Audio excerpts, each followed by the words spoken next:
Hi, everyone, and welcome to this week's live write-in and just writerly chat thing that we do every Saturday.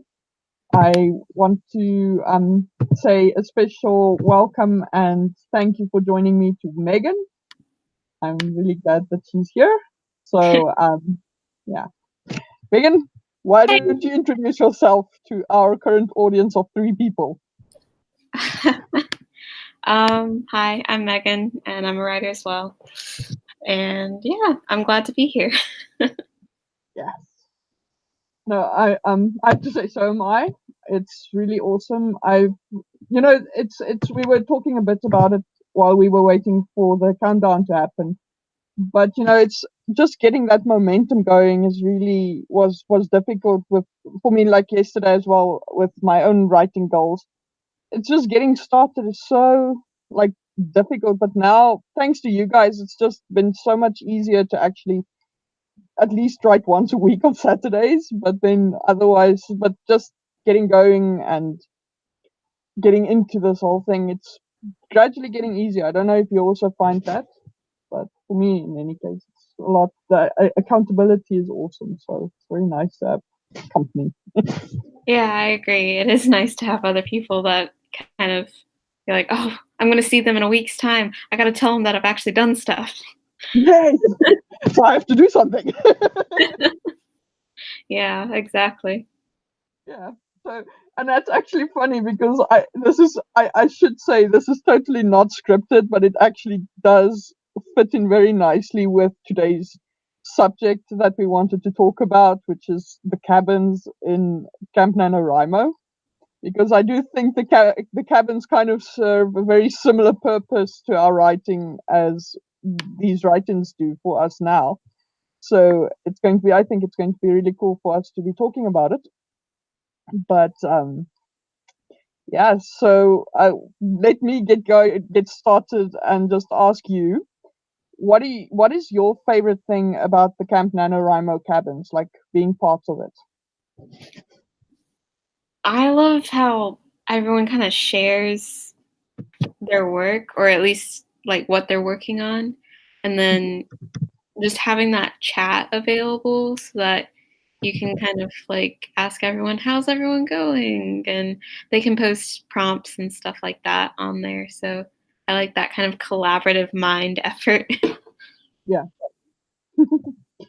yeah. I also it's for me as well. It's that kind of feeling of belonging with like a group of people, and if you do actually manage to find a cabin that's really good, that's actually quite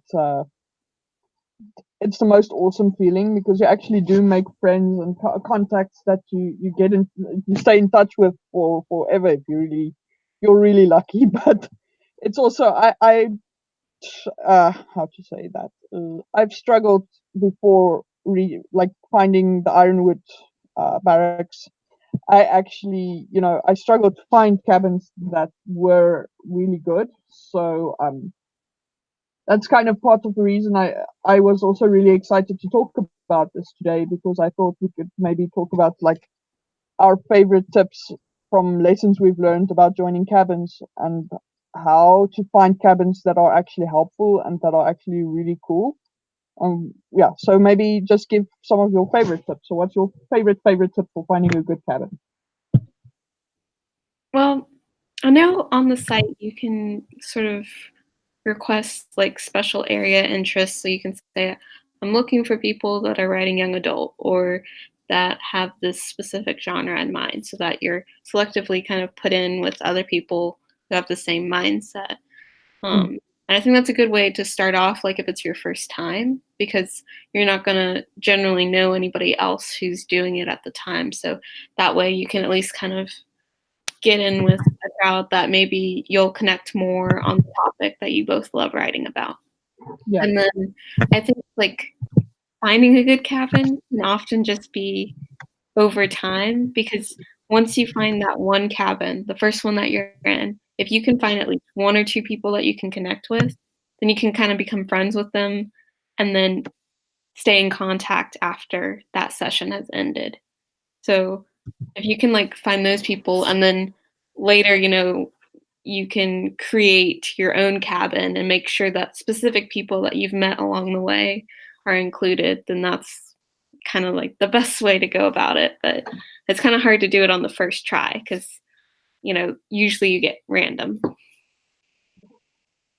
Yeah, it's actually yeah, I would say probably my number one tip as someone who has joined random cabins, because I'm actually one of the few people that are in my goodness, I am in in my writing circles. Before I met you guys, I was one of the few people who actually joined Camp Nano, because a lot of people are really busy in the summer months. So most of my writing friends just they do NaNoWriMo once a year, and that's it. And then no, so I couldn't really invite people to join me in a specific cabin. But I think it's probably preferable if you do have a writing network to actually start cabins with the people you know already, because then you kind of know what you're signing up for.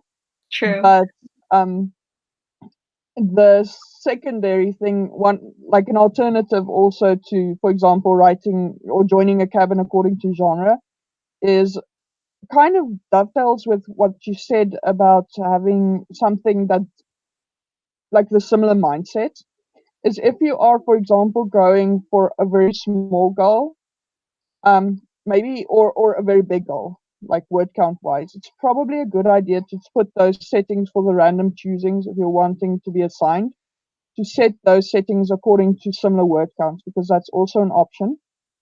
And the reason why I'm saying that is that back when I was seriously prolific, I used to actually get annoyed at one stage if like I was the only person who had a big goal, because then you kind of feel like everybody else starts, if you're doing well, everybody else starts just going really quiet. Mm-hmm. And then and then you're like, okay, well, now I'm uncomfortable over here doing my thing. And that's kind of so sometimes having that kind of matchup in terms of what you're, if you are going to say, oh, this month I'm just going to be really laid back and just do my own thing. Maybe if I do like 10,000 words for the entire month, that's going to be awesome. That's also legit. I'm not slamming people for doing that, because in my opinion any writing is good writing with regards to your writing numbers. Um but just if you are going to say, listen, I want to do nano or bigger goals than nano for the month of like July, it's probably a good idea to find people who are in that kind of mode as well, because they are also going to be much more useful in terms of, yeah, let's do this, that kind of like 10K a day people, yes, let's go, that I think it just changes if you all have that similar kind of thing that you're aiming for. It does help to have that kind of being able to psych yourselves up to the same level as everyone else in the cabin. But yeah, so that's something that I've also found. But the similar subject matters and genres is also a very good point that I haven't really thought of, because I'm a multi-genre writer. So mostly I write fantasy, but I do write like other stuff as well. So I don't really mind writing with other writers who write different things. Yeah. So I didn't even think about that. See, that's why it's good that you're here. Yes. Lots of different ideas to then think about. But I think you're right about the word count. Definitely having people that at least have that kind of same goal in mind, because then if you're both heading for like the 50,000 words, then you're going to both kind of be hopefully reaching milestones around the same time. And so motivation's kind of easier because you're like, okay, we both got 20,000 left to go. Let's try to do a sprint together and something like that. Yeah, no, absolutely. I think, yeah, it's just you know, I think sometimes, yeah, it's difficult to say. It's not. It's really, it is about like doing the accountability thing together and having like the same. It's not even necessarily, you don't even have to have exactly the same word count goals, but just if someone says, listen, I'm doing a crazy thing, for me, for my schedule is like 60,000 words in a month is mad at the moment, so I'm doing it anyway. then it's still comfortable to go sit with someone who is doing 150,000 words, which is insane for their schedule, but you two are being kind of crazy together and just like getting it done. So but it does have to do with, for me, about cabins is to actually find that cabin that really brings out the best in you, according to, like, in terms of um, your accountability, in terms of you're actually showing up to get the writing done, in terms of not freaking out if you're too far behind because they're talking you down. So it's nice to have a nice balanced cabin that helps you kind of just function well for the month. But it's sometimes like, especially if we're starting fresh from with nobody that's inviting you specifically, and you have to be assigned, that's really difficult to find. So I would say a nice or a good idea is to test drive it for like a few days, and if you don't like your cabin, just disappear. I know it's probably not the nicest thing to say, but I think in terms of finding that right cabin and finding that fit, it's probably a good idea to jump to a new cabin if you're not comfortable in the one that you got assigned the first time. Because again, you can actually do that. There's nothing that stops you. They just assign you again. Yeah. Yeah, especially like within that first week or so, that's like the perfect time to really kind of figure out whether or not you're having a good cabin experience, whether the people are actually active in the cabin. Because a lot of times, people just get assigned to a cabin, but they're not interested in working on that community bit. Mm. So everybody's not um, really commenting in the chat or talking at all. So then it's kind of like a ghost cabin. You're like, is anybody Mm. there? Echo, echo, echo. Yeah,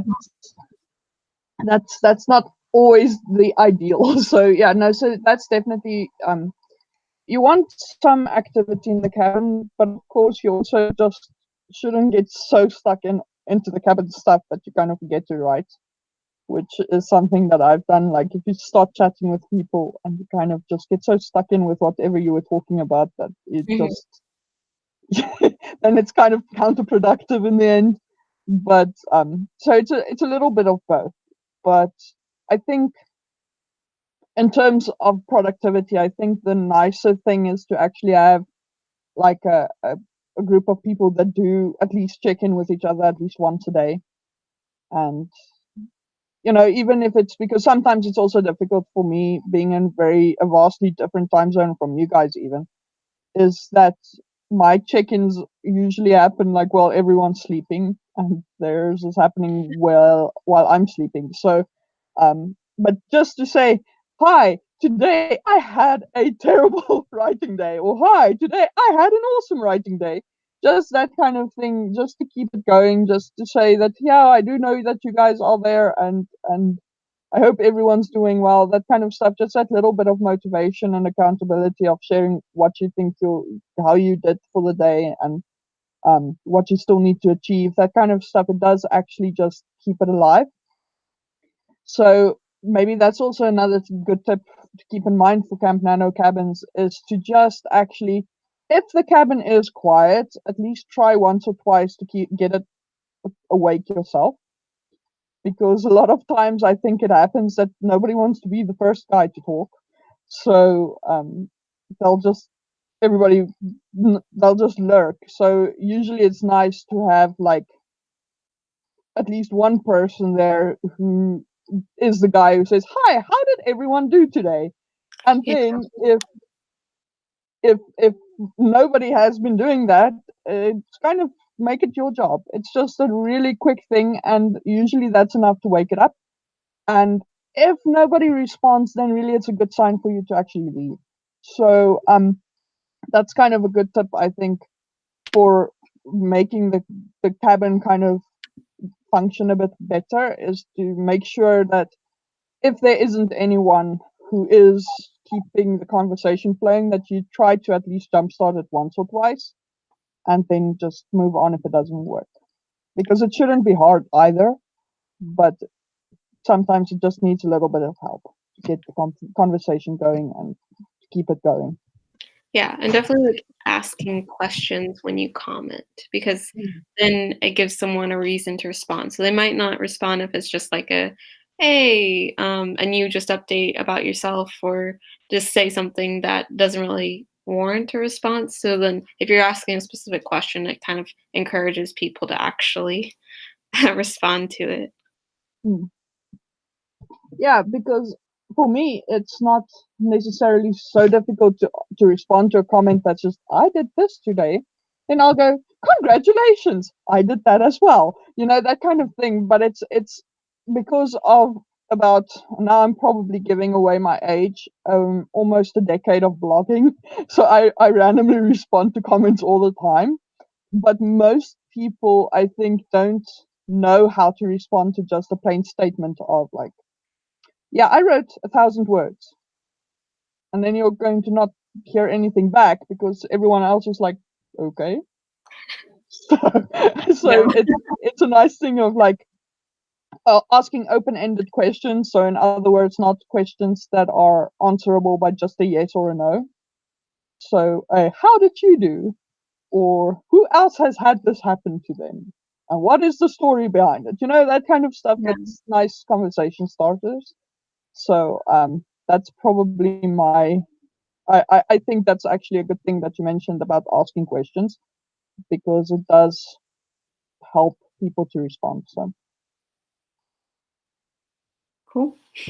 yeah, I just want to also mention welcome to Sarah and the Naked Firefly, which is a very awesome writing chat name, I have to say. So just welcome to the chat and thanks for joining us tonight. So yeah, um, what do you think?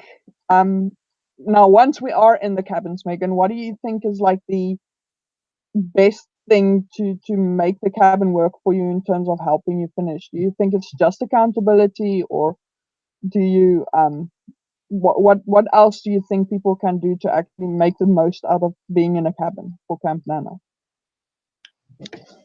I think part of it is if we're just focusing on Camp Nano, like the month of, Mm, like, say, July, um, then the accountability piece is definitely like one of the largest parts that's most important to kind of factor in.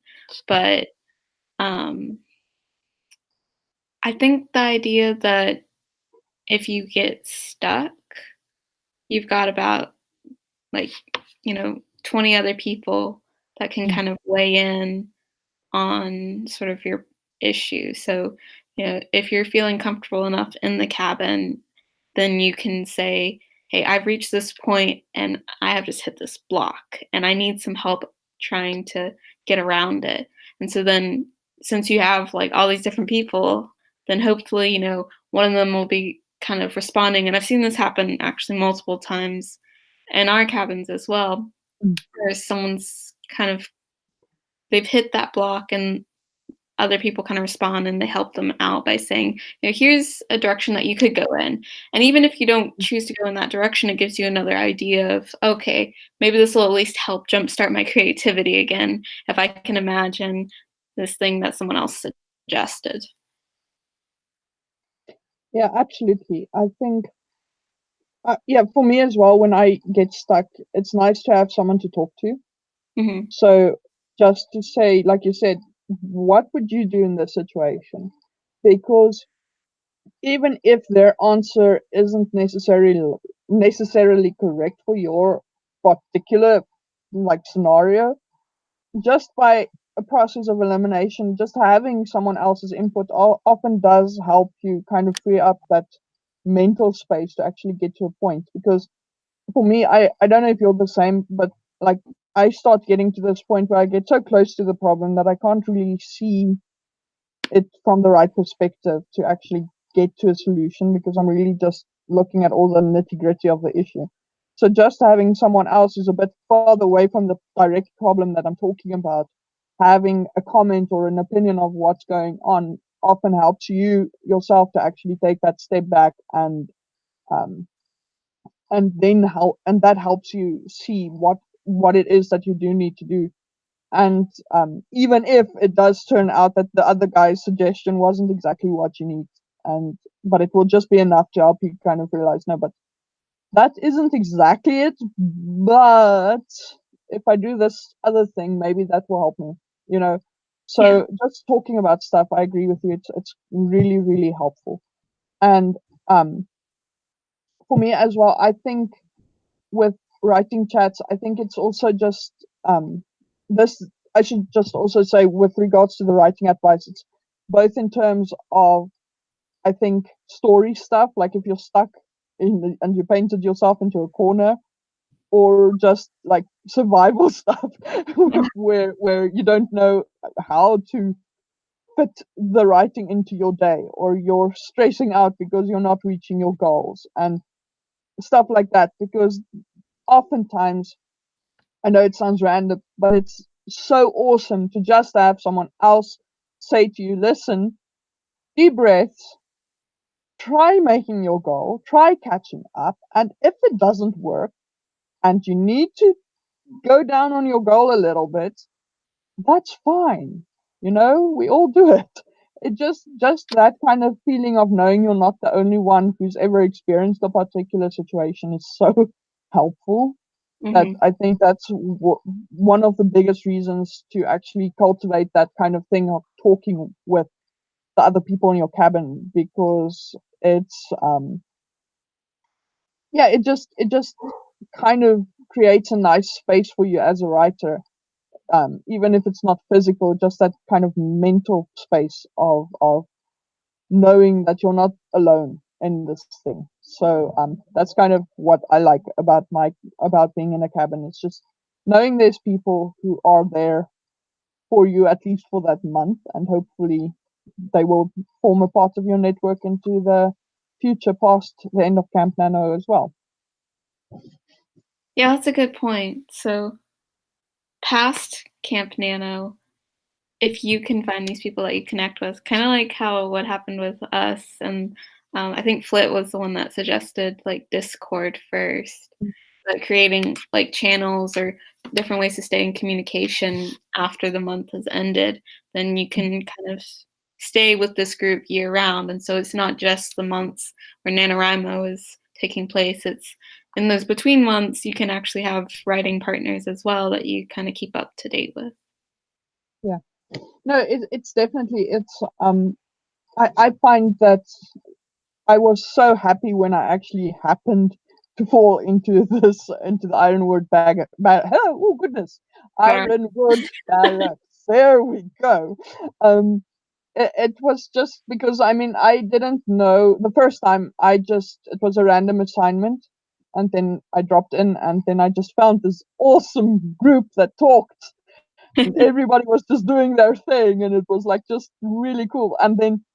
They um and then I'm like, "Wow, this is the best cabin I've ever been a part of." And then someone's like, yeah, but we're actually we started the cabin, and then afterwards we made it a group, and now every time there's a Camp Nano, we actually do Camp Nano together. And that's kind of when my brain was like, mind blown, really excited. And then I'm like, well, I want to join in. And then so I think, and I'm kind of sad that Jim isn't here, because I think it was Jim's original thing yeah. to start the group. But so I'm really sad that he can't make it, so that we can give him his proper props and thank you, Jim's, and like just telling him how awesome he is for having done that. But um, yeah, it's just, and it's not for us to be in the group together. It's not necessarily that we're constantly talking to each other. It's just that it's nice to have people we can go to say like, hello, we are still here, we're alive, how are you doing, even if it's August or some random month, but Right. just to check in. And um I think what I'm liking the most about being part of this group is that it's so like, um Jim kept it together and he started it, but since we've kind of come together, it would be like, so are we doing Camp Nano? Yes, we are. And so it's kind of like a very lively, and everybody does their thing. So London joined in the first time in, was it April now? I And think then she got the idea of the Discord group, and I got the idea of just doing the writing together because we're such an awesome bunch of writers. So, and not just to say like this, but also to say this to Megan, but being part of like this lively and cool group, and everybody likes talking about writing, and we're all passionate about it.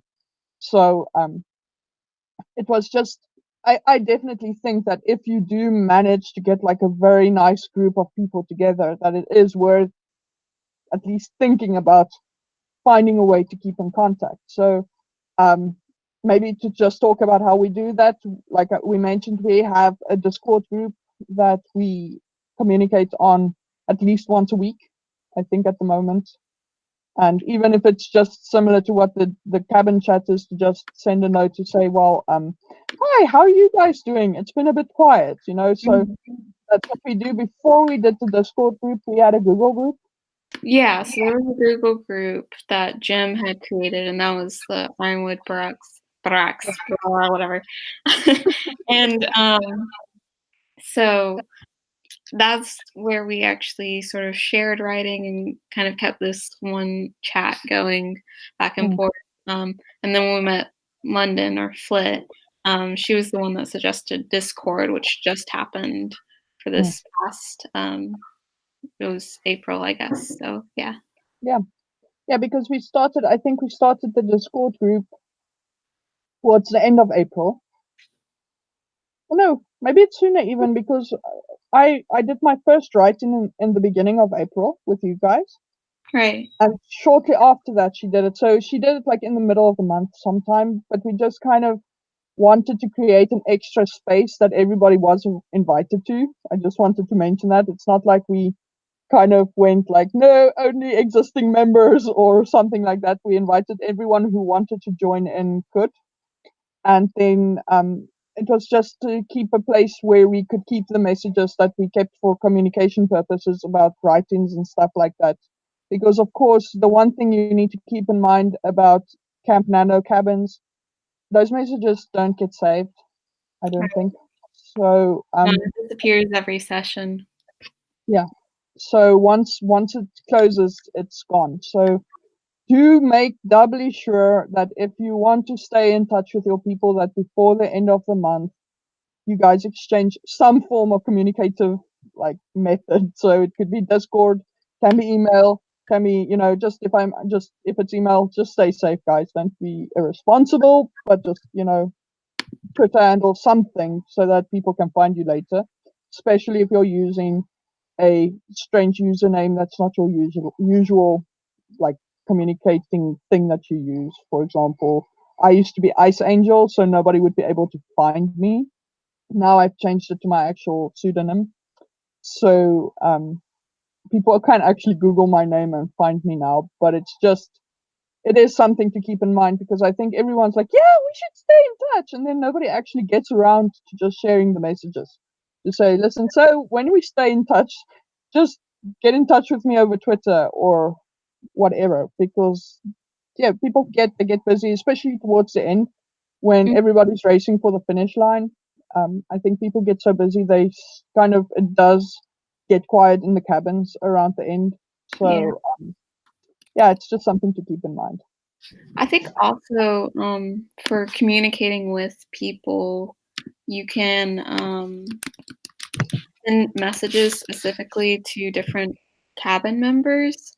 And Mm, so if you don't feel comfortable sharing anything, in your email or social media stuff, then while you've got their name on the system, you can send different things, message a camper specifically, and mm, you just need to have their sort of username to put in there, and then you can at least hide it from the rest of the chat if there's like one person in particular you want to stay in contact with, so then you're not sharing your whole email to everybody in your cabin. So it's just specifically like one or two people. yeah, So that's a very good idea. yep. So I think Yeah. that's what Jim did first, was he just emailed certain people with Camp NaNo, and he's like, "We're doing this thing called Ironwood." I'm not gonna say the rest of it. Um, and would you be interested in joining? And so I was like, yeah, that would be cool. And so then I sent him my email back through that Mm. message. Yeah, he did that with me as well. Hmm. But I think it was like a thing where they were talking and towards the end, and we're like, no, we have to stick together. And then he sent the message. So it was also, it wasn't like unsolicited, if I can put it that way. He didn't do Yeah. a cold contact, but he did, like when he realized that there were a few of us that really were interested in joining the group, he did get in touch with us separately to say, well, could you just send me an email? And he did also say that he needed the email for a group. So that is also something, if you want to start something, I think it's nice to see who is interested, make a sound, try to sound out who is interested in joining a group if you want to do that. And then also, um, if you do contact them and ask for their email, for example, just say what the email is for so that it's not weird. So, just don't be weird, but just don't be Right. scared of doing it either. But yeah, I think that's for just if you decide to be that guy who is going to start a group. Because sometimes it happens that everyone wants to start a group, but nobody actually takes the responsibility for it. So again, if you want it to happen, then maybe try doing it and see how that goes. Hmm. All Um, right. yeah, sorry, there's something else I wanted to talk about, and now my brain is like, da di da di da di da. I'm not playing along tonight. Um, hmm, hmm, hmm. Yeah. Some something that I personally like doing in cabins as well, if there are a lot of us that are actually in similar time zones or at least awake at the same time, is to do things like writing sprints in the cabin.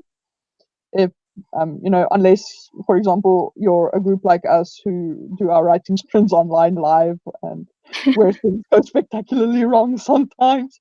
But Yeah. yeah, so but just to do writing sprints with your cabin is also fun because it kind of creates a nice bonding moment, I think. And yeah, and it helps with the accountability, because if everyone's like, yeah, I want to write, but I don't have time, and you can say, well, let's just do it for 10 minutes, and then everybody writes 10 minutes and see how much they get done, and then at least they've written a little bit for the day, even if it's not up to their goal for the day. It Right. still helps. Every little bit actually adds up to a lot, as long as you keep doing it, I think. Yeah, I agree. Just getting sort of that time set aside, even if it is just 10 minutes, then you can at least get words on the page and go from there. Mm. Yeah, I think yeah, it's definitely my goodness, my brain is just like really today. It's a bit. It's got a Saturday feeling. It seems like Yeah. it's refusing to form a consistent, a coherent train of thoughts right now. So I should also mention, part of the reason is both my dogs just got sick today. So I had to take them to the vet. So ever since then, my whole day has been a little bit off kilter because nothing actually fit in the way I had planned it. So I'm still constantly running a little bit behind. But Yeah. yeah, so that's my random tangent for the evening. But yeah, so yeah, the thing with cabins, I think, and with NaNoWriMo and even Camp Nano, is that even if you can spend like 5 minutes on writing something for a little bit, um, do that. It might be 50 words, it might be 100 words, but if you do that 5 times, you're actually going to get closer to 1,000 words in a day. So it's just do what you can when you can. And the nice thing is that usually if you are in a cabin and you're fortunate enough to have people who are in similar time zones as you, then usually you can just bring some people along for the ride and just make it a bit more fun. So I kind of that's probably, I think, the thing about Camp Nano, other than the accountability of having a cabin. I think the nicest thing that I like about Camp Nano cabins, if you find the right group, of course, is the fun aspect of it, because it can really make the whole experience a lot less painful than trying to do camp like just normal NaNoWriMo. So I think just having the camp and just having somewhere to go to say how it's going and making a game out of it, or just chatting for the evening while you're like toning down or slowing down for the day or anything like that. It just makes it such an enjoyable experience. I have to actually admit that I prefer Camp Nano to normal NaNoWriMo.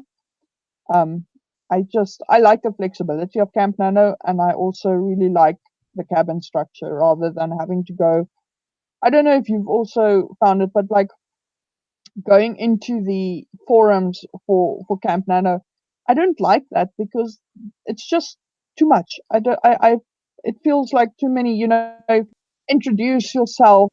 It feels like either nobody's reading it, or you can't really possibly go back and read everybody's questions and answers and replies for like the past week, because we're talking about like 1,000 messages or something, depending on where it is. And it so for me, the forum structure isn't as personal and it's not as nice. And for me, with Camp Nano, that's the you're limited basically, and well, not necessarily limited, but the natural thing is that you're with your cabin and you have maximum 20 people and you're working with them, and you stay in touch with them. And obviously, if you have other people outside of the cabin, you can send them messages or whatever. So it's not that bad, but it's just I find it's just more personal, and so it gives me the warm and fuzzies to do Camp Nano rather than Nano, which I think is just really big.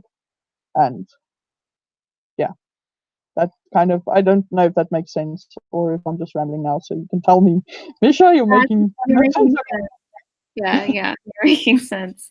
I agree. Then totally. Let's leave it at that. Yeah, it's yeah. So for me, I just like making it fun because yeah, it just nano also just normal NaNoWriMo feels so, I don't know, it's a lot more intense. So it gets like really like pressure, pressure, pressure, pressure, and I don't like that as much. So for me, that's probably it's between the part of actually the writing being more fun during Camp Nano and also just having more personal accountability that I think makes that it's that much easier for me to actually get stuff done and get farther along. So I think I've won, I think 4 times already for Camp Nano, but I think I've won twice or something for Nano. But I've been doing both for basically 10 years. So, or it's going to be going on 10 years. I started in 2010 for the first time with NaNoWriMo. And the thing is just that, um, I don't know, it's probably at least partly the accountability thing. And just that sense of not being that much pressure during Camp Nano. You Mhm. think that being under more pressure makes you focus more, but I just find that it just makes me kind of disengage. Like if I get behind, for example, or if Yeah. something is difficult, it's just that much easier for me to go, you know what, I'm out, I'll do it next year. So, where with Camp Nano, I think it's not that much pressure and that much like stress and that much, I don't know, because people, I don't know, people are weird sometimes on Nano. I don't know. So that's kind of what I think is probably the secret sauce for making Camp Nano work for you, is to make sure that you actually have that nice cabin that you are a part of, and go look for another one if it doesn't work out for you, because it's kind of important to have a nice cabin. Otherwise, you could have kept on writing on your own without joining Camp Nano at all if you don't have a nice cabin. Because I think cabins are actually the thing that make Camp Nano Camp Nano. Yeah, I agree, because that's how it's different from the usual NaNoWriMo, is that you get specifically this group of about 20 people that you can really interact with. And when you said with NaNoWriMo, like the forums, it's a very impersonal kind of way to communicate, and most likely you're not going to be able to stay in contact with anybody that you find on there, because one message then leads to like 100 and then another 50, and then you just lose track of the whole conversation because there's too much to keep up with. Yeah, and for example, with me, I don't know if it's the same in your area, but I don't live in a very populous area. So, and with NaNoWriMo, I am part of my closest city, what do you call it, municipal liaison group. Oh, yes, yeah. Yeah, so I'm part of that. But most of the time, so they kind of group you by geography. But the problem with that is that most of the time, you're too far away to actually go take part in any of the events. So, and then, then you kind of feel left out so much because everyone else would be like, yeah, this was such an awesome party. And I'm like, I couldn't make it. I'm alone. So, so I don't know. I should probably stop saying I don't know. It's probably a very bad verbal tick that. So, but it's very like, for me, the thing about the geography thing is that it kind of encourages everyone to meet in person.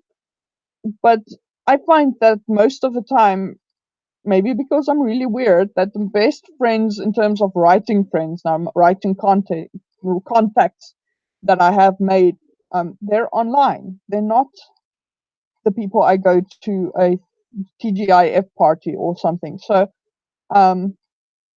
it's kind of where I think the cabins are nice, because it doesn't matter where in the world you are. You can actually slot into something that everybody belongs to, and that everybody kind of shares in on the same basis. So it doesn't matter if you don't necessarily know anyone, because odds are no one in your group will know anyone, and they will be getting to know each other, unless of course you get invited into an existing group, which is also awesome, because usually if that happens, it means they actually want you there. So that's actually my best thing about Camp Nano. It's just that kind of feeling of openness, and it's more welcoming. I think that's the word I've been looking for. It kind of makes you feel welcome to be part of a cabin, where sometimes with Nano being so big and busy and everybody being like on their own thing, even whether or not you're there with them, it kind of just ends up feeling so almost a bit more alienating sometimes. So yeah, that's kind of where I feel Nano or Nano kind of falls a bit short in comparison to Camp Nano, and why I think it's worthy of doing Camp Nano, because you have to at least try being part of the cabins once and see how you like it, because I think it's kind of changes the way Nano works for you, I think. So. Yeah, that's true. I don't know. Is there anything else you want to talk about, or do you want to get started on the sprints? I think let's do the sprints. I think we kind of covered cabins, Yeah. unless you can think of something that we didn't cover, because we kind of covered a lot of ground very quickly, which is rather strange for us. I know. We actually, I think we were speaking, for the most part, our brains were actually working. So when we were talking, we didn't actually stumble over our words as much. Yeah, that might be. Yeah, which is nice. I can't think of anything else, because I think that covered most of the topics concerning camp that we wanted to talk about anyway. So Yeah. So yeah, it's just I think you're right. I think we're finally getting into this thing. Things aren't going wrong, and we're not interrupting ourselves as much. and we're not. Except for me when I had that spectacular loss of my train of thought for a second, but I did get it back so in record time. So victory for us, I think. So Yeah, yeah, you're sick. So yeah, yes. I guess just if anybody watching or anybody in the chat has something that they want to add to about Camp Nano, then they can do that. But I think we're good on what we want to talk about. Yeah, absolutely. If anyone, because we have people watching tonight. It's like it's awesome. It's kind of I'm feeling like, oh my word, people are watching. But it's so it's very nice, and I'm really glad you guys are here. But the chat is quiet tonight. So anyone, we've been talking a lot and very quickly, and everything's very rapid fire tonight. But you are welcome at any moment to just drop in a comment and then let us know what you are thinking about, or comments, suggestions, or anything like that will also be welcome. And then, just as I was talking, Sarah sent us a chat. So she says, I don't know if I'm doing camp this year or not. I still haven't decided, but I was trying to finish editing, so maybe I could. Yeah, Sarah, Yeah. I think Camp Nano is actually awesome if you're editing. I you I assume you've done Camp Nano before, so you know this already. But in case someone watches this eventually who does not know how Camp Nano works, you can actually set your goal according to word count or according to time spent. So you can actually count the edits, count the minutes or the hours that you've spent on your editing. So it's definitely something that you can consider. And I find that when you are editing, that people in cabins are super supportive. So that's definitely something worth considering.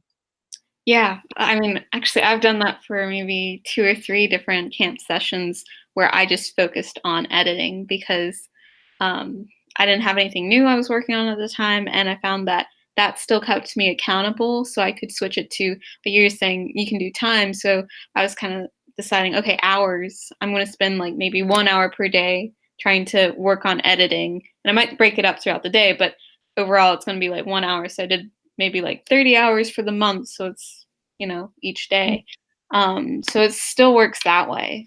So that's kind of why I like Camp Nano more than NaNoWriMo as well, is because you do get that choice where if you don't want to create something new, which is what NaNoWriMo is kind of all about, you can actually go back and work on your other stuff. So Yeah, and it's also like Sarah also just sent a message again saying, I do like the versatility of Camp Nano. Yeah, it's the same with me as well. They kind of, the first time I saw Camp Nano coming up, because I don't think Camp Nano was even a thing for the first few years, as far as I know at least. Um, I think I actually joined the first ever Camp Nano. And the thing that sold me on joining Camp Nano was this whole thing of, if you want to work on more than one project, well done. If you want to work on your edits instead of doing your normal novel writing draft thing for NaNoWriMo, you're welcome to. So that was kind of that openness about everything and being a bit different and being a bit versatile really attracted me to Camp Nano, because it was um it was just so refreshing, I think, after doing a few years of NaNoWriMo, and just not, for me, for example, I'm not really a person who only ever works on a single thing. And I think part of the reason why I have actually been struggling to get back into my momentum was when things got really busy in my life. I kind of got into this mode of getting stuck with one. I have to finish this book. I have to finish this book. I have to finish this book. This particular book has to get done. And the problem with that was it actually started kind of stifling me as well. So for me, super important to at least have 3 works in progress at any given time. And I think if people realize that you're taking part in NaNoWriMo and you're talking with them, and then you're like, well, I'm writing 50,000 words this month and I'm working on 3 books. And in a moment there, everyone's like, okay, then you're no longer part of this group anymore, because how dare you not do the standard thing of only writing 1 book for 50,000 words.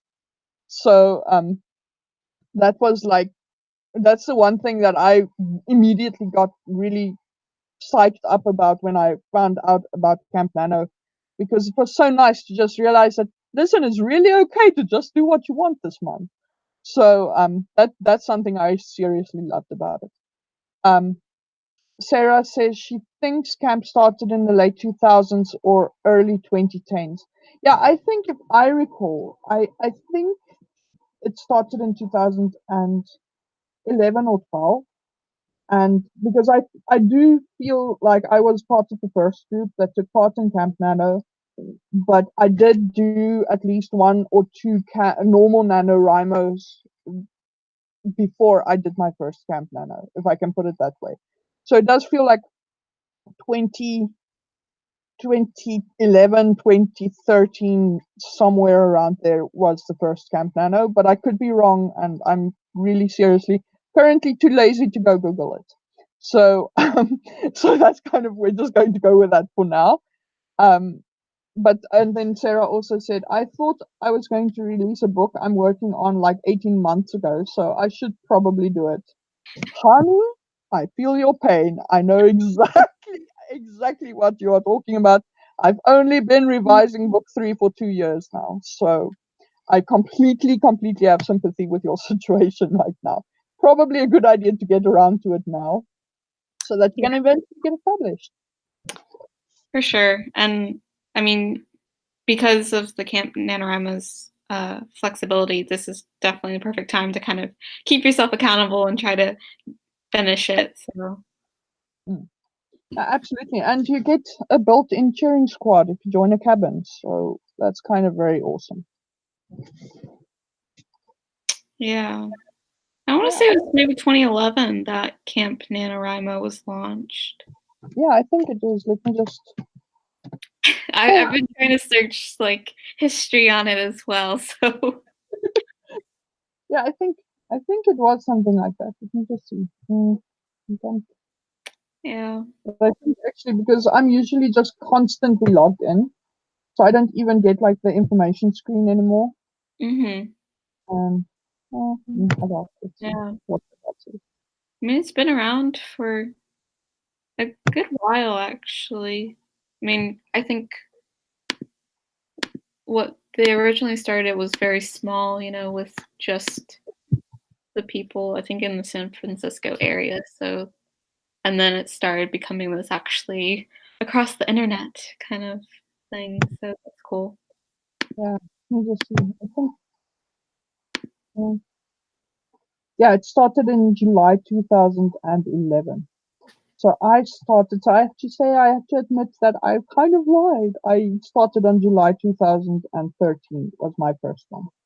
But it was the first time I found out about it was 2013. That's why I thought it was that around that time.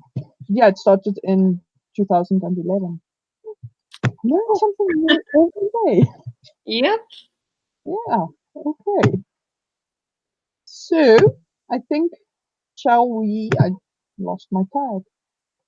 Yeah, there we go. Okay, so shall we do some writing stuff now? Yeah.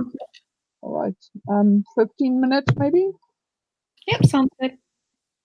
All right. Okay, let me just get this going. All right, so I'm going to count down from 5, and then I'll see you in 15 minutes. So 5, 4, 3, 2, 1, and go. And just before I go on mute, if you guys are wondering why we go randomly silent and with absolutely no sound, is we mute our video because we don't want a copyright strike because of them being able to hear music on our video while we're writing. So that's what we're doing. All right, see you guys later.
And time, how did you do, Megan?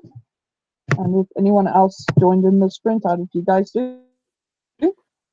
I did pretty well. Let me see actually how many words. So I'm actually working on something different than I did for the last few. Okay, so I did 200. Okay, cool. What are you working on? Okay. Wait, sorry, say that again.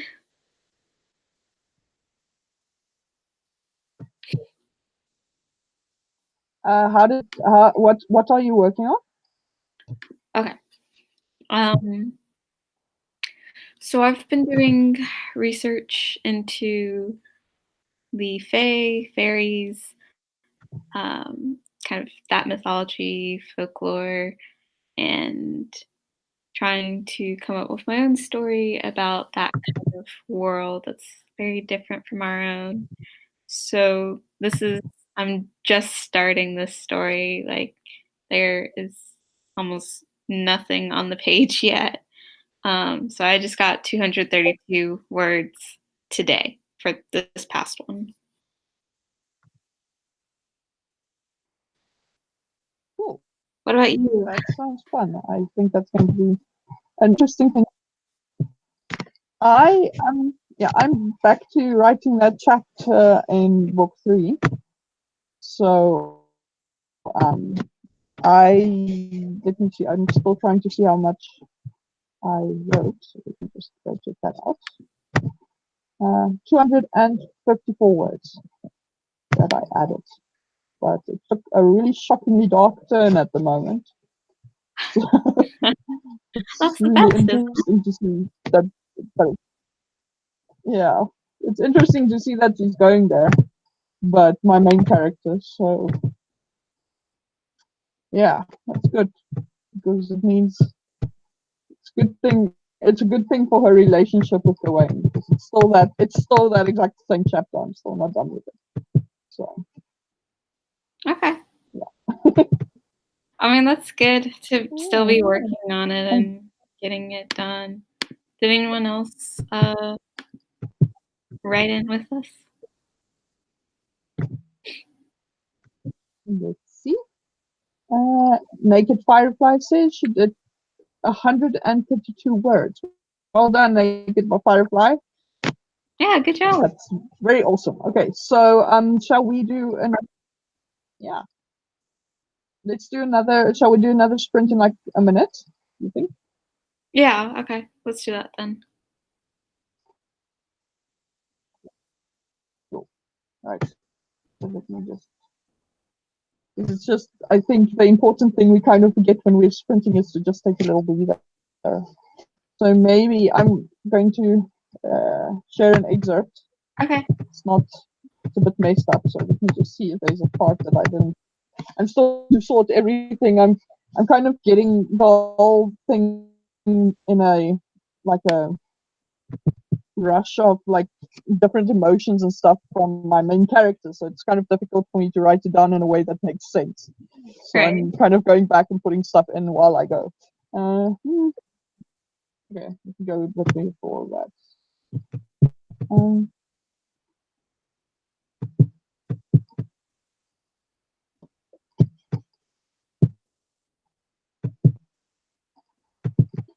Okay, so just to set the scene, this moment is after one of the house lords, but like a young one that's about the same age as Gawain and Darian, just kind of showed up when they went to Nordain, and then he kind of just shoehorned himself into walking her to her place where she sleeps there. So just so that you know where this conversation, what is going on. So yeah, okay. So Gawain shook his head. Oh wait, no, you can just go a bit even further back for that because now it's kind of just I went. Um. Good grief. There's so much everything. I not to be funny, but sometimes I kind of. Okay, I'll just start here. Thank you for escorting me, Lord Basriel. Of course, Your Highness. Basriel bowed deeply. Anything for you. Gawain stabbed the glare at him when he straightened, a silent warning that he was laying it on too thick and that House Murion wouldn't take kindly to his jockeying for influence. Because of course Gawain's house would want that influence for itself. Never mind that Gawain's interest in Catelyn had nothing to do with any of it. Red tinged Bazril's neck at his collar. I do hope we will meet again. I'm not sure, Callan admitted. As nice as that would be, I'm just not in control of my schedule. Clever Callan, shifting away the blame while letting him off the hook. Still, Bazril's expression slipped for the shortest of moments. He recovered in a flash, but Callan hadn't missed it. While she stood her ground, ice seemed to spread over her soul while she met his gaze. Have a lovely day, Lord Basil, she murmured, bowing her head. And you, your highness. His calculating gaze skittered over to Gawain, finally truly registering his presence as a threat to his machinations. Won't you join me for a drink, Lord Gawain? Gawain shook his head. My duty is to see the princess settled in, perhaps later. The other lord's eyes hardened, but he kept a careful smile on his face. Of course. A stiff little bow, then he strode away. Shit, Callan muttered in Laris once he was out of sight. Now he knows where I live. Gawain inclined his head towards her, relishing the proximity. Well, that is unfortunate. He didn't seem all that inclined to leave you alone. Her mouth turned down further. Do you think I'd be able to get a new room? He did a double take. Surely Basra had been pushing and rude, but this seemed to be extreme. Still, he could sense a growing discomfort with the situation, darkening into something else entirely, as the entity stirred, like a dozing lion opening an eye at a noise. Her breath caught, panic shooting into her eyes. Go away.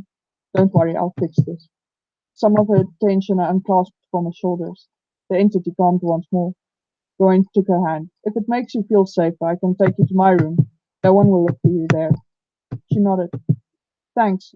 I know I probably sound crazy. Not at all. I'm sure you have a reason. He gently guided her forward. I do, she hesitated, torn between speaking and burying her concerns. I, when you said that I hid because it's safer, did you know what I was seeking safety from? Gawain grimaced. Honestly, I hadn't really thought of it. Just thought that it was intriguing that you would hide your beauty, but figured the reason why was your own business. Callan sighed and ducked her face, hiding it behind her hair. Have you ever watched someone watching you and felt like that person saw you as a thing to use instead of a human being? So I think I'll just stop there now.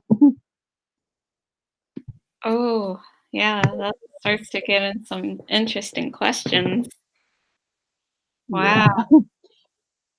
Yeah, Oh, it's just I kind of want to get into this whole thing because with fantasy a lot of times the girls are the prettiest girls and stuff like that in the characters. So I kind of wanted to make this really pretty girl, but I wanted to kind of get into like the dark side of that sometimes of how that kind of can really not be always as awesome as people think it is. So that's kind of where this is going, but it gets dark, really, really badly dark. But I'm not going to go there because it feels a bit spoilery. So fair enough. yeah. So does Make It Firefly? Do you feel like sharing your an excerpt from your writing? Because that could be cool.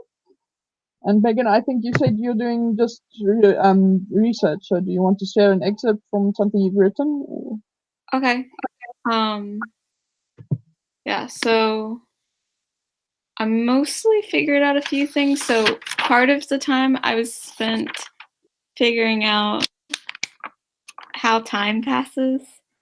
So I was trying to come up with a system for that. Because I didn't want it to be like our human years of 365 days and that everybody, or that the weeks are like Monday to Sunday kind of thing. So I was trying to figure out that. So I think I decided upon something. I'm not going to share it because I'm going to try to figure out how to work it into the story. But I can share from the beginning because I'm literally just one page in, so we're really at the beginning here. Okay, sounds good. Okay. Kira raced through the ashwood forest. Her calloused bare feet found purchase on the rolling scrub as she tucked her dragonfly wings in tight. A basket of nightshade flowers and orange mushrooms bounced on her arm. Stars bloomed in the growing darkness. Twilight had fallen, and she was late. She reached the edge of the tree line, panting as the Bainberry estate came into sight. Tall towers ringed a gray stone building, and tinted red glass windows reflected the fading light. The turreted castle seemed almost out of place among the sturdy trees, but it was home. She ducked around the side to a servant's entrance, sliding into the kitchen just as the head chef bellowed her name. "Where is that ragwort?" "Here," she called, plunking the basket onto the countertop. A squat sprite with bulging eyes and spindly fingers glared at her. The sprite commanded attention, even though she stood as high as the countertop. "Told you to get this an hour ago. Do you want to tell Lord and Lady Bainberry why their dinner will be late again?" Kira bent her head. Her antlers knocked against the hanging pots. She flinched. "No, Dorelda." Dorelda muttered as she hopped around the kitchen and up the steps that had been built for her use. She reached a bench high enough to grab a pot and slammed it down. "Cut up the mushroom and then get out of my sight," she said as she began adding water and spices to the pot. Kira ducked around the kitchen, pulling a knife from the drawer as she avoided Dorelda's withering glare. She supposed that she deserved it. She had been thoughtlessly practicing with the willow switch in the forest and forgotten about the time. And that's about where I'm going to end it for now, because then we start getting closer to what I just wrote. So, yeah. Okay. Cool. It's nice setup and giving you an idea of what you should be seeing as a reader. So it's really cool. Nicely done. Thanks. Yeah, I'm trying to see where it's going to go in the beginning, because I'm like, all right, I'm starting her about, she's maybe 13 years old, but I'm thinking a lot of the events aren't going to happen until she's older. So it's kind of deciding, okay, how do I fill in the gap time? Hmm. Yeah, So, that's a yeah. challenge. Yeah. I think you're up to figuring it out, so that's going to be cool to see what you do with it. Yep. So let's see.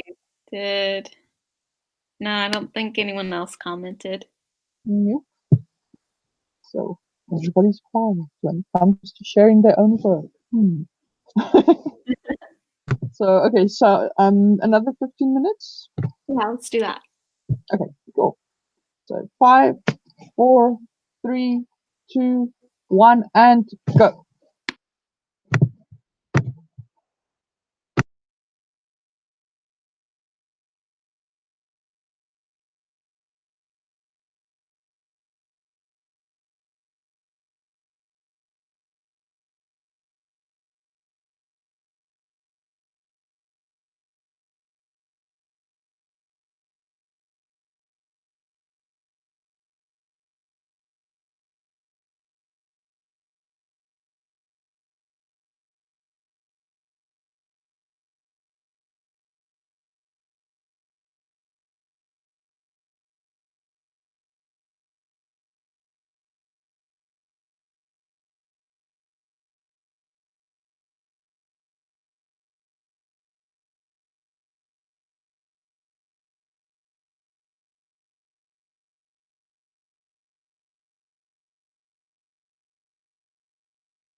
time.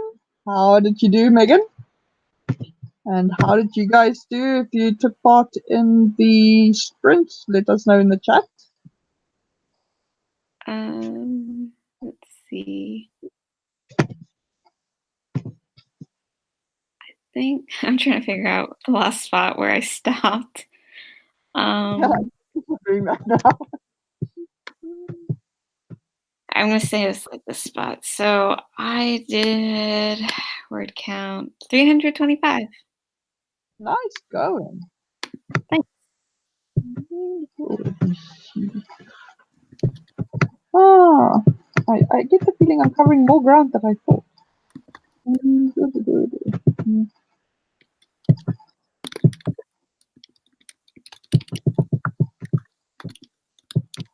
What about you? How did you do?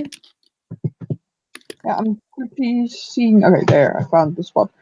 Last night when I finished up for the evening with my sprints, I literally stopped in the middle of a sentence. So finding that sentence is like harder than you would think. Yeah.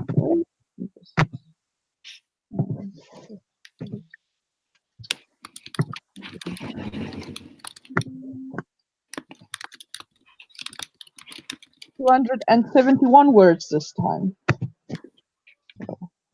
Actually speeding up a little bit.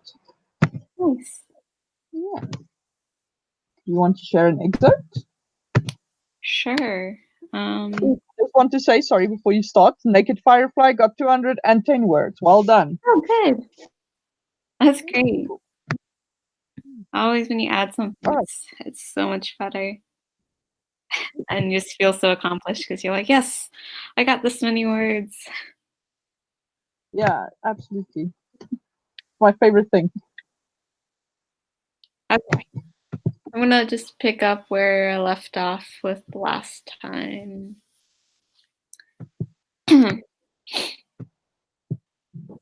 Her nimble fingers handled the orange mushrooms gingerly as she tried to avoid breathing in their perfume. Her mind barely paid attention to her actions as she thought about the upcoming trip to Orinda.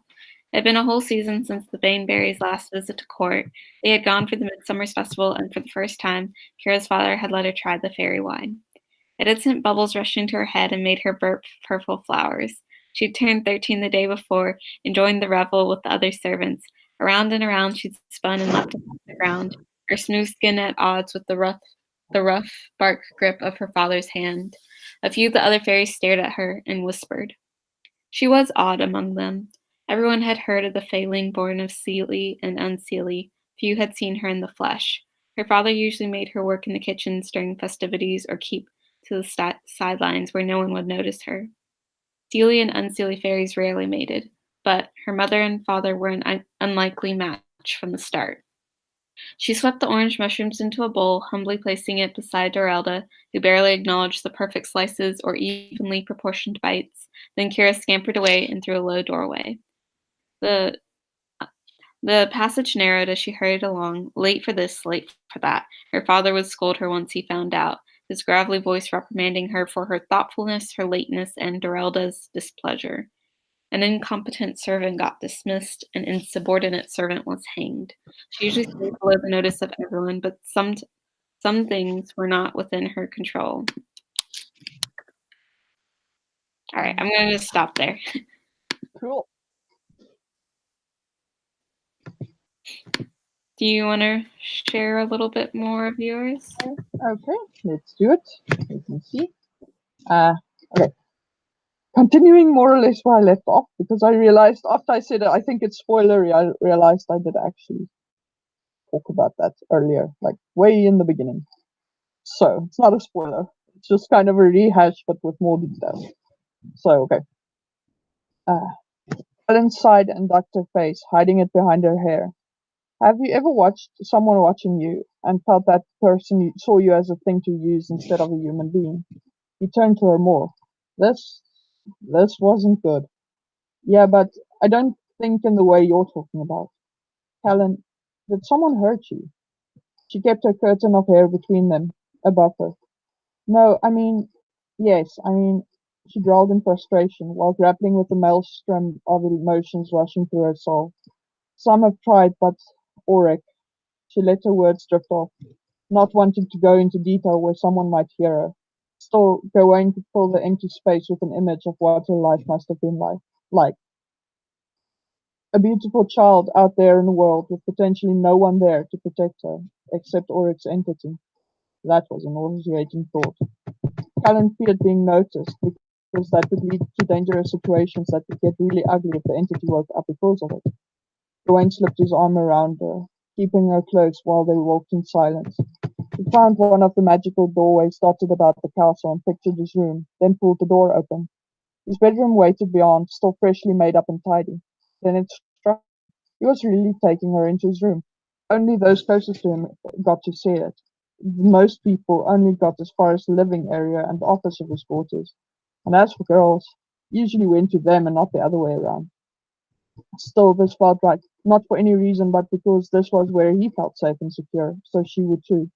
She needed that more than anything right now. He let her step through, then followed. His brows furrowed, but her brows furrowed, but she didn't comment on the sudden change in scenery. If anything, she seemed to be lost in her memories.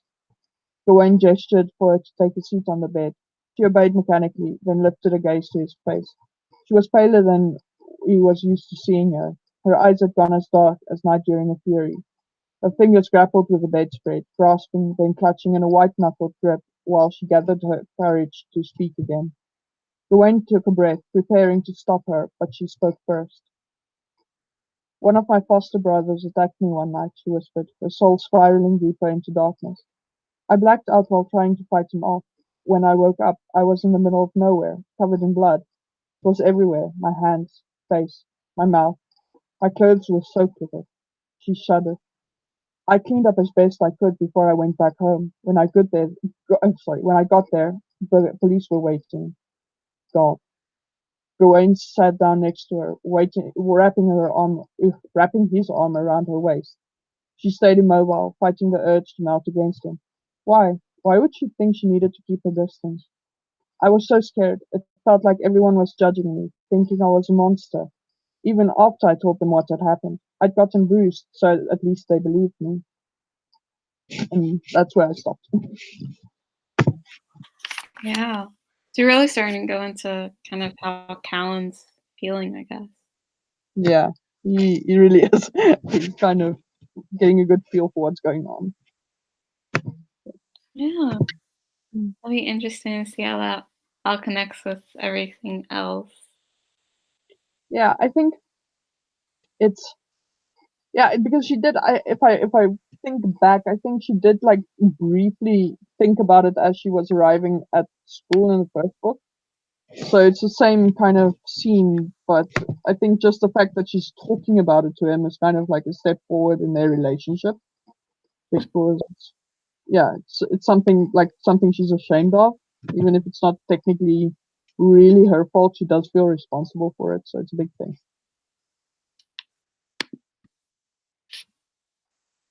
Yeah. Awesome. Okay, shall we do one last sprint for the night? Yeah. Can we do maybe like 10 minutes? Okay, let's do that. Cool. All right, so I'm going to count down.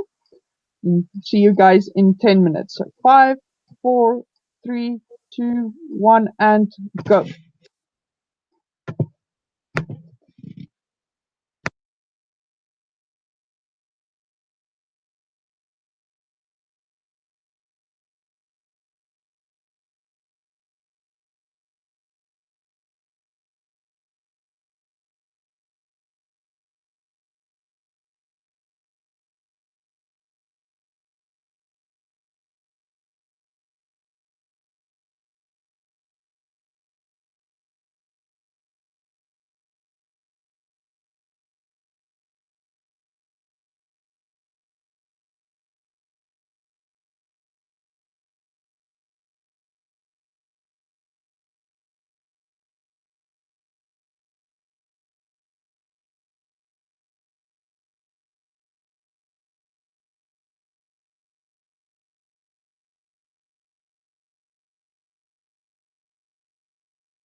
time.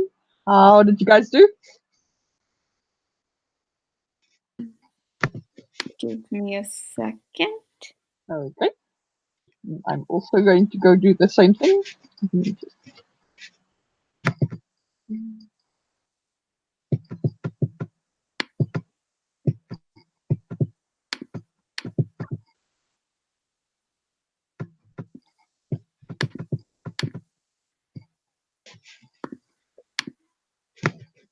Okay, 210 words.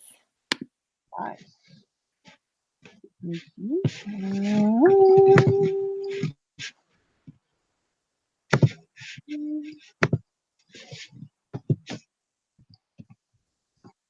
209 words.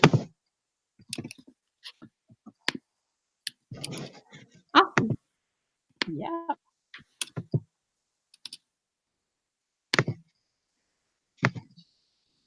One, two. I'm not seeing anything from. Oh, she said, there we go. Naked by butterfly. Good grief, my English, my tongue. I swear, it's saying things that I don't want it to say. Naked firefly says not as much. She got 70 words and got distracted by research. But research is still a good thing to actually do. So it's not a bad thing to be distracted by, unlike something like, say, a YouTube video on occasion, as happens to me Right. while I'm in the middle of writing. So Yeah, because at least you're still thinking about the story still, or at least working on ideas and stuff and learning. So, and then makes it easier the next time you do a little write-in that you're like, okay, this is where I'm going to go with it because I did the research. So that's still good. yeah, absolutely. So I think research is still valid way to spend your sprinting time. So if it's necessary, it's necessary. Yeah. Yeah. Another excerpt from you? Yeah. Let's Yeah. see. um.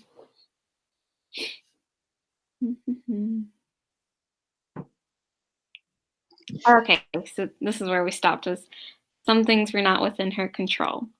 Just the way she looked drew stares. Fractured light fell like drops of blood along this passageway, but her eyes could make out every crevice and loose stone.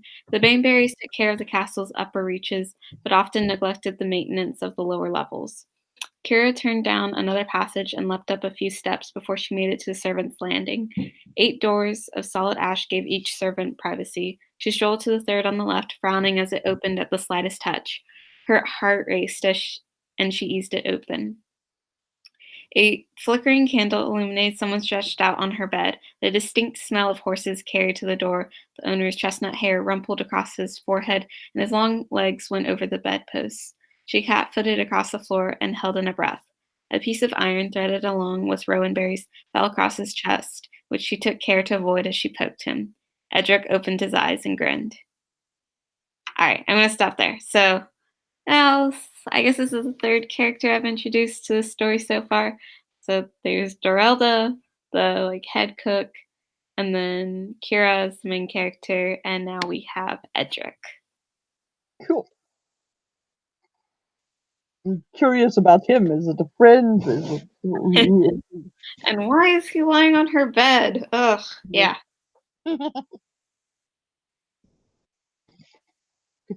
Good question. I suppose we shall find out later.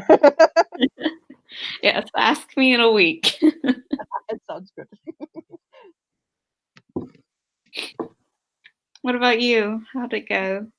Yeah, it went well. I just I'm getting back to this.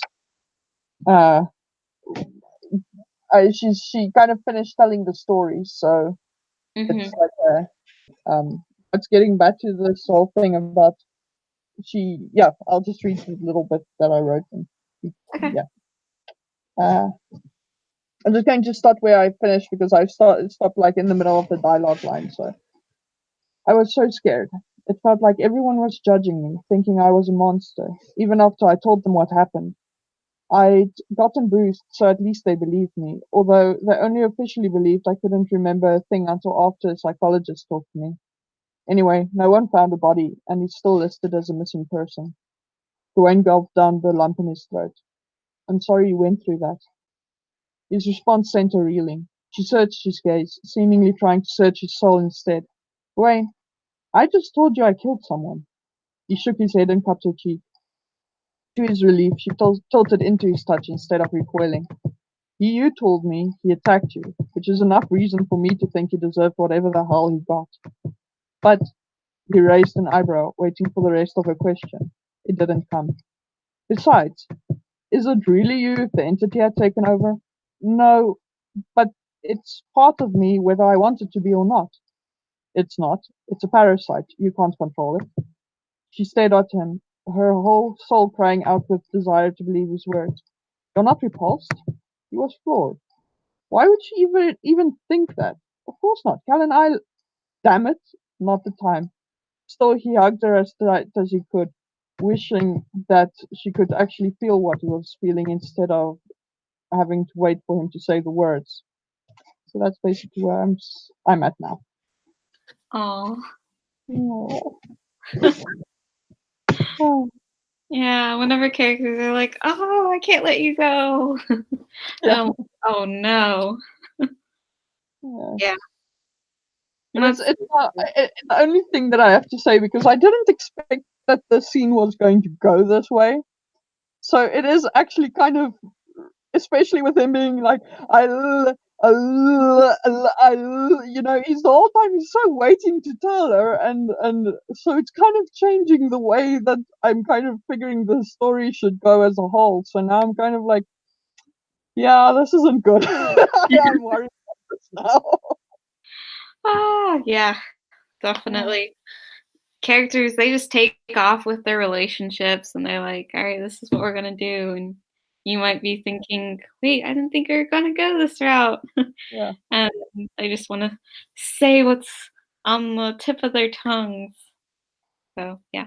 yeah, it's like, um, yeah, it's just that they kind of they want to set the pace, so they do their own thing, and a lot of people are like, no, you can't do that. Your characters are like not people. It's like, yeah, well, mine kind of just do their own things, but so it's kind of like that's the thing I'm in at the moment. That Gawain is really just like, yeah, I know you already wrote like all of the book, and this was just supposed to be one scene, but I'm going to make this really complicated for you now. Good luck.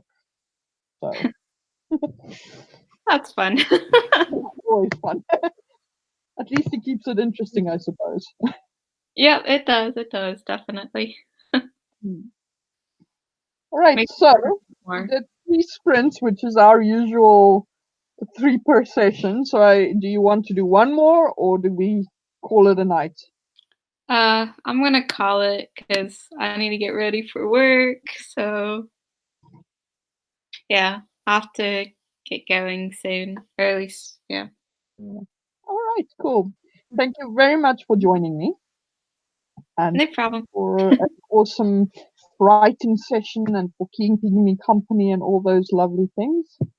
And I want to also say thanks to Sarah and to the Naked Firefly for having stuck around during the chat today. And just, yeah, I hope anyone who watches this later will enjoy this session and find it useful.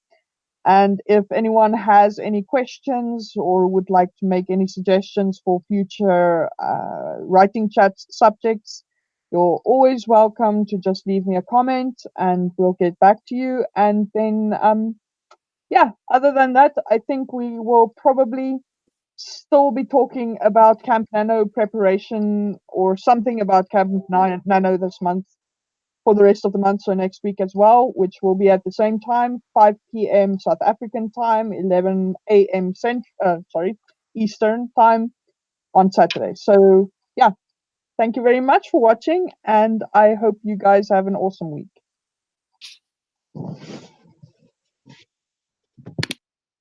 Good night.